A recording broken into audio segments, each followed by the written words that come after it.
বিশেষ করে বলে দিই, আমার যুবক যুবতী যারা আছেন, নিজেদিকে তোমরা পরিবর্তন নিয়ে এসো। আজকে আমাদের সমাজ পাপেতে লিপ্ত হচ্ছে। শুনেলেন, আমাদের দেশের কিছু মানুষ এটাই বুঝে আমাদের জন্য ইসলাম হচ্ছে নামাজ, রোজা, তসবিহ, তেলাওয়াত, জলসা, জুলুস, এটাই হচ্ছে ইসলাম। এটা যদি বুঝে থাকেন, আপনার ইসলাম বোঝা হয়নি। নামাজ হচ্ছে আল্লাহর হক, রোজা হচ্ছে আল্লাহর হক, তসবিহ তেলাওয়াত হচ্ছে আল্লাহর হক, ইবাদত হচ্ছে আল্লাহর হক। কিন্তু আল্লাহ সবথেকে কঠিন যে হিসেবটা নেবেন বান্দার কাছে, সেটা হচ্ছে বান্দার হকের। তুমি তোমার মা বাবার কেমন হক আদায় করেছো, তোমরা তোমাদের সন্তান সন্ততির কেমন হক আদায় করেছো, তোমরা তোমাদের পরিবারের কেমন হক আদায় করেছো, তোমার ভাই বোনের কেমন হক আদায় করেছো, তোমার প্রতিবেশীর কেমন হক আদায় করেছো। আমার আল্লাহ পাই টু পাই হিসেব আপনার কাছে নিবে, একটাও ছাড় দেবেন না, প্রত্যেকটা। যেমন আমাদের দেশে শুনেলেন, আমাদের সমাজের লোক বুঝেই না যে সমাজে একটা পুরুষের, একটা সন্তানের, একটা ছেলের বিয়ে কখন দেওয়া দরকার, একটা মেয়ে তার বিবাহ কখন হওয়া দরকার, এটাই বুঝে না। শুনেলেন, প্রত্যেকটা ভাইকে বলে যাব, প্রত্যেকটা বাবা মাকে বলে যাব, প্রত্যেকটা সন্তানকে বলে যাব যে যতগুলো নবী দুনিয়াতে আল্লাহ পাঠিয়েছিলেন, সকল নবীর একটা সুন্নত সবারই সুন্নত। জোরে বলুন সুবহানাল্লাহ। তিনটে সুন্নত। কটা বললাম? এ কথা বলেন না কেন? কটা? তিনটে সুন্নত, প্রত্যেকটা নবীর সুন্নত। জোরে বলুন সুবহানাল্লাহ। এক নম্বর হচ্ছে মেশওয়াক করা, দাঁতন করা, এটা প্রত্যেকটা নবীর সুন্নত ছিল। জোরে বলুন সুবহানাল্লাহ। মেশওয়াক করা, এটা হচ্ছে প্রত্যেকটা নবীর সুন্নত। দ্বিতীয় নম্বর, খুশবু কা ইস্তেমাল করনা, আতর ব্যবহার করবেন। আমাদের সমাজের লোক, অনেক মানুষ আতর ব্যবহার করতে জানে না। আতর ব্যবহার করবেন, মসজিদে গেলে, জুম্মায় গেলে, রাস্তায় গেলে। কেমন আতর ব্যবহার করবেন? আপনার স্ত্রীকে শুঙাবেন, সেন্টটা এনে দেখাবেন, এই সেন্টটা কি তোমার পছন্দ আছে? তার পছন্দ হলে সেই পছন্দের সেন্টটা মাখবেন। কেন? আপনি সব থেকে বেশি সময় কাটাবেন স্ত্রীর কাছে, ঠিক কিনা? আপনি জামাটা খুলবেন স্ত্রীর কাছে, শুবেন স্ত্রীর কাছে, ওই জন্য সেই গন্ধটা যেন তার কষ্টদায়ক না হয়ে যায়, এরকম সেন্ট, খুশবু কা ইস্তেমাল করনা। আর তৃতীয় নম্বর, প্রত্যেকটা নবীর সুন্নত হচ্ছে উপযুক্ত বয়সে নিকাহ, বিবাহ করা। আজকে আমাদের দেশের অনেক মা বাবা আছে, ছেলেকে বলছে তোর ইনকাম নেই, বিয়ে দিয়ে করব কি? অল্প ইনকাম। অনেকজন বলে নিজের পায়ে দাঁড়া, অনেকজন বলে না নিজের পায়ে দাঁড়া। আরে নিজের পায়ে দাঁড়িয়ে কখনো বিয়ে করবে? সে তো ছোটবেলায় 2.5 বছর বয়সে দাঁড়িয়ে গেছে। বলছে না, পয়সা ইনকাম করো, টাকা নিয়ে এসো, তারপরে বিয়ে করবে। আল্লাহর হাবিব সাল্লাল্লাহু আলাইহি সাল্লাম, হে আমার মুমিন ভাইরা, যেদিনে প্রথম বিবাহ করেছেন 25 বছর বয়স নবীজির, আর মা খাদিজাতুল কুবরা রাদিয়াল্লাহু তাআলা আনহার বয়স হচ্ছে 40 বছর। আপনার চোখ দিয়ে পানি আসবে। যারা মনে করছেন আমার ছেলে নিজের পায়ে দাঁড়াক তারপরে বিয়ে দেবো, এই পাপগুলো যে মা বাবা করছেন তারা কঠিন বিপদে পড়বেন। তাদের ছেলেরা জিনা করলে, পাপ করলে, সেই মা বাপ পাপের দায়ী হবে। তোমার সন্তানের দিকটা বুঝতে হবে যে আমার সন্তানের কতটা প্রয়োজন আছে বিয়ে।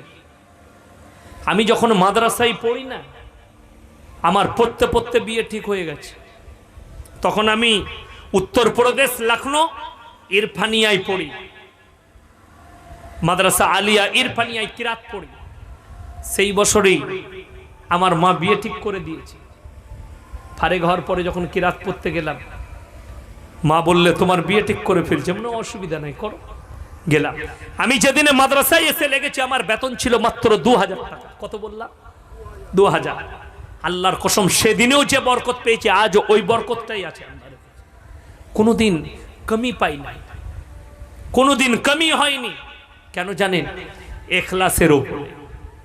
নবীজি সাল্লাল্লাহু আলাইহি সাল্লাম মালিকের উট নিয়ে যাচ্ছে, উটের উপরে খেজুর আছে, ইয়ামানের মার্কেটে যাচ্ছে খেজুর বিক্রি করতে। আল্লাহর হাবিব সাল্লাল্লাহু আলাইহি সাল্লাম, দুটো কাফেলা যাচ্ছে, বড় বড় কাফেলা।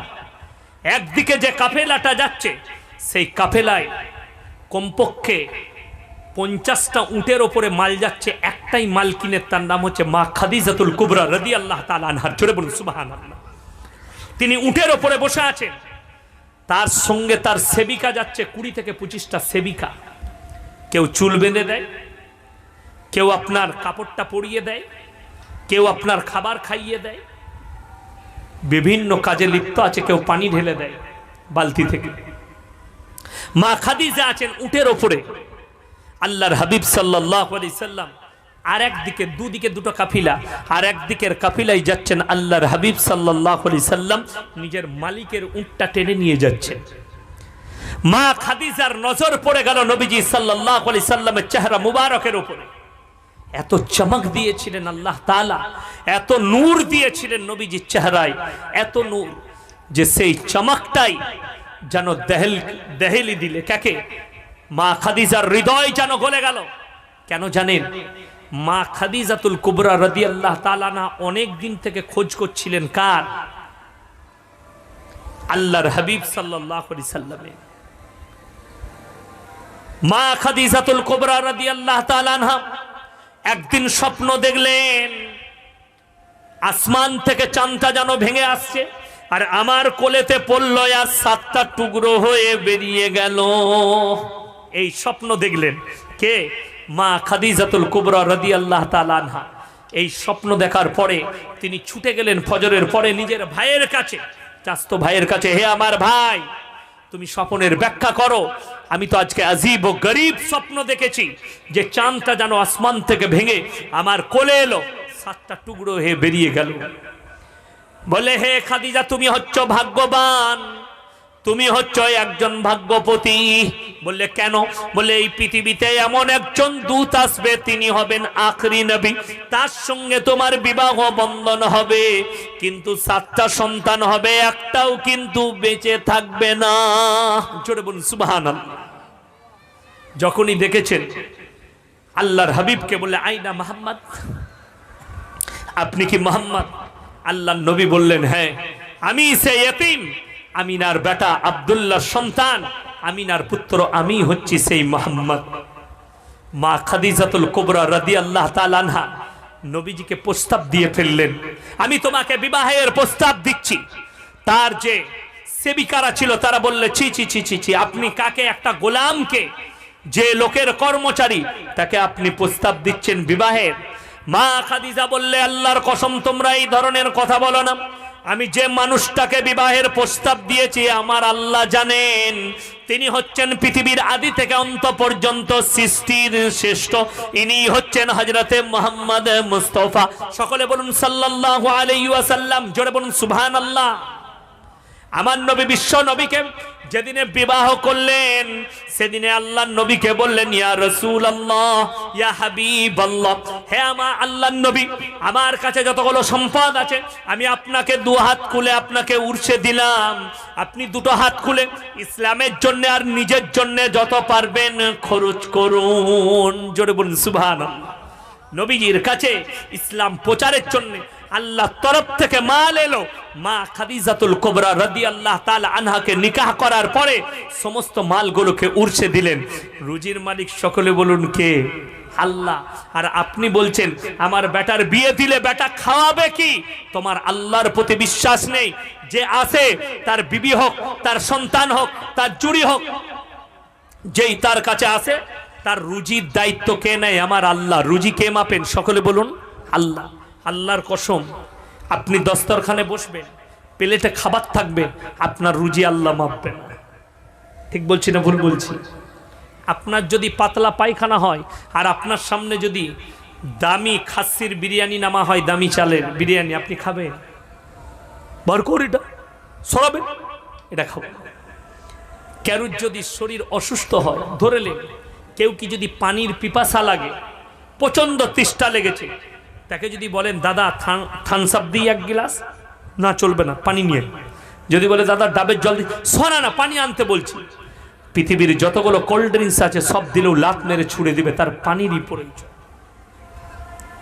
যদি তোমার রুচি না মাপে, আল্লাহর কসম দস্তরখানে খানা নামানো থাকবে, তুমি খেতে পাবে না। এটাই হচ্ছে আল্লাহর তরফ থেকে রুজি। রুজি আমি আল্লাহ মাপি। পৃথিবীর মানুষ রুজি মাপে না। তুমি যে তোমার সন্তানকে ইনকাম করে খাওয়াও, তুমি বাহানা, আমি আল্লাহ রুজি দিই। ওই জন্য আমার জলসায় আছে, মেয়ে হলে কোনো বাপ অসন্তুষ্টি প্রকাশ করো না, মেয়ে হলে বেজার হয় না। অনেক মায়েরা আছে, শাশুড়িরা আছে, বৌমায়ের যদি বিটি হয়, অনেক শাশুড়িরা বলে আমার বৌমা কুলচ্ছনে বিটি হয়েছে, বেটা হয়নি। সেই শাশুড়িকে, তোমার মাকে শুনে নাও যুবকরা, তোমার মা যদি তোমার স্ত্রীকে বলে কুলচ্ছনে বউ, মেয়ে পয়দা করেছে, তো তোমার মাকে জিজ্ঞেস করবে তোর মা তোকে পয়দা করে এলো, সে কতটা কুলচ্ছনে ছিল। কথাটা বুঝতে পারেননি আমার? এটা আমি হক কথা বললাম না, না হক বললাম? হ্যাঁ। কেন বলছি শুনেলেন? আমার বর্তমান জেলার ঘটনা, খুব কষ্ট লাগে, দুঃখ লাগে, বেদনা লাগে।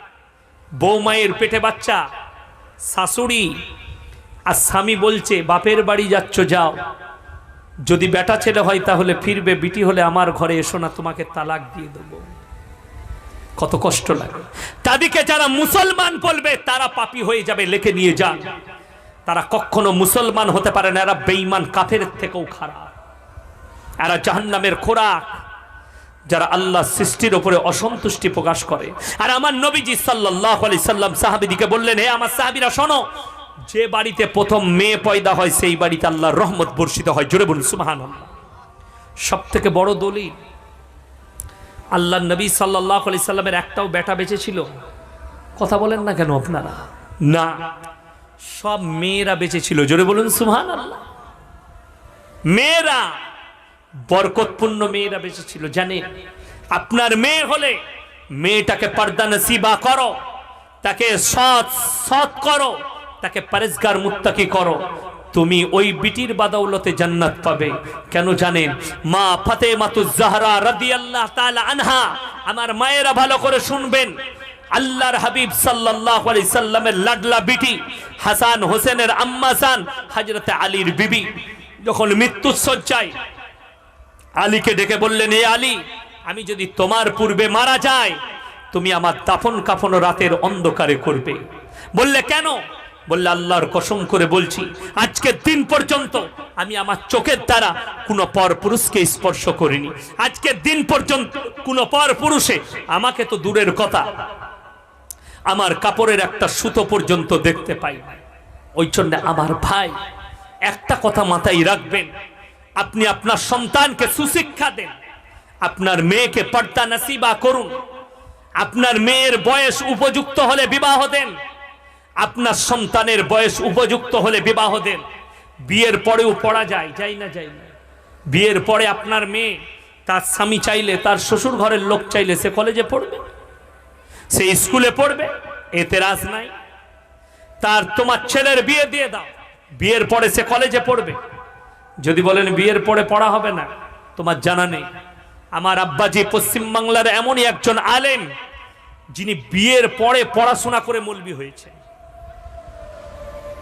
বিয়ের পরে আমার আব্বাজি উস্তাদ 24 পরগনায় আছে। আমার আব্বাজির উস্তাদ 24 পরগনায়, প্রথম জীবনের উস্তাদ। তিনি বেঁচে আছেন নাকি জানি না, হযরত মাওলানা মুসলিম সাহেব আব্বাজানের উস্তাদ। বড় কষ্ট লাগে, আমাদের সমাজের লোক বুঝে না, কত আলেম বিয়ের পরে আলেম হয়ে আসছে, কত ছেলে বিয়ের পরে কলেজে ইউনিভার্সিটিতে পড়াশোনা করছে। বিয়ে হচ্ছে অর্ধেক ইমান। কি বললাম? অর্ধেক ইমান। চোখের জিনা থেকে বাঁচবে, অন্তরের জিনা থেকে বাঁচবে, হাতের জিনা থেকে বাঁচবে, জবানের জিনা থেকে বাঁচবে, শারীরিক জিনা থেকে বাঁচবে। শয়তান দাঁড়িয়ে আছে মুহূর্তের মধ্যে।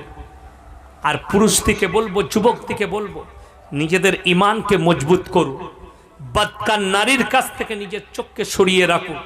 কিন্তু বড় কষ্ট লাগে, আপনি আপনার ছেলেকে বলছেন উপযুক্ত হও, সেই ছেলেটা যখন কলেজে পড়তে যাবে, সেই কলেজের মেয়েরা তাকে উপযুক্ত থাকতে দিবে না, সেই কলেজের মেয়েরা তাকে পবিত্র থাকতে দিবে না। আজকে আমাদের কলেজের নারীদের এমন পোশাক, তাদের 24 ঘন্টা তাদের পোশাক পুরুষদিকে দাওয়াত দিচ্ছে ব্যভিচারের জন্য। আমি বললে পাপী, আমি বললে খারাপ মৌলবি। আরে কেউ কেউ গালি দেয়, তুমি খালি মেয়ে নিয়ে কথা বলো, আবে তোর মাটাকে ঢাক, মৌলবি ইয়াসিন কথা বলবে না। তোর বোনটাকে ঢেকে দে।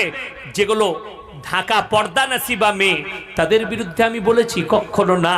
তোর মা রাস্তায় বুক খুলে যাবে, পেট খুলে যাবে, পিঠ খুলে যাবে, এটা বলতে গেলে মৌলবীরা দায়ী। তাইলে তুই কত বড় অপরাধী আর পাপী শুনেলে। তোর মাকে তুই নাংটা ঘুরে বেড়াতে দে, তোর বোনকে বেপরতা ভাবে ঘুরে বেড়াতে দে। আল্লাহর কসম কিয়ামতের দিনে ছেড়ে কথা বলবো না, আল্লাহকে বলবো আল্লাহ পাকড়াও করো।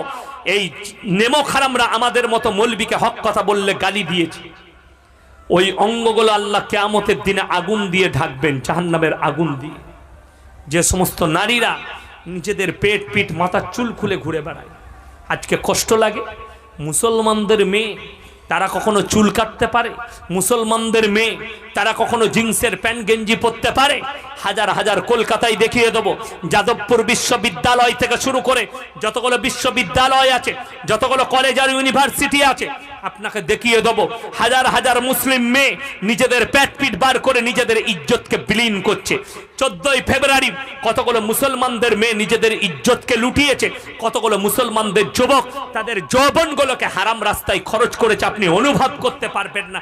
আপনি এদিকে পরেজগার মুত্তাকি বলতে চাইছেন, এদিকে দিনদার বলতে চাইছেন, এদিকে মুসলমান বলতে চাইছেন।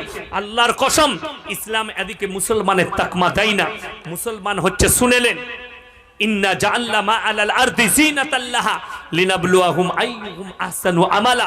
হে আমার নবী, তাদেরকে বলো তারাই হচ্ছে কিয়ামতের দিনে কামিয়াব, তারাই হচ্ছে আমার কাছে কামিয়াব হবে যারা নেক আমল করে আনতে হবে পারবে, আমার কাছে যারা নেক আমল করে নিয়ে আসবে। আইয়ুকুম আহসানু আমালা, যাদের আমলটা ভালো হবে আমি আল্লাহ তাদেরকে অ্যাকসেপ্ট করব, যাদের আমল খারাপ হবে তাদেরকে জাহান্নামের রাস্তা অতিক্রম করিয়ে দেব।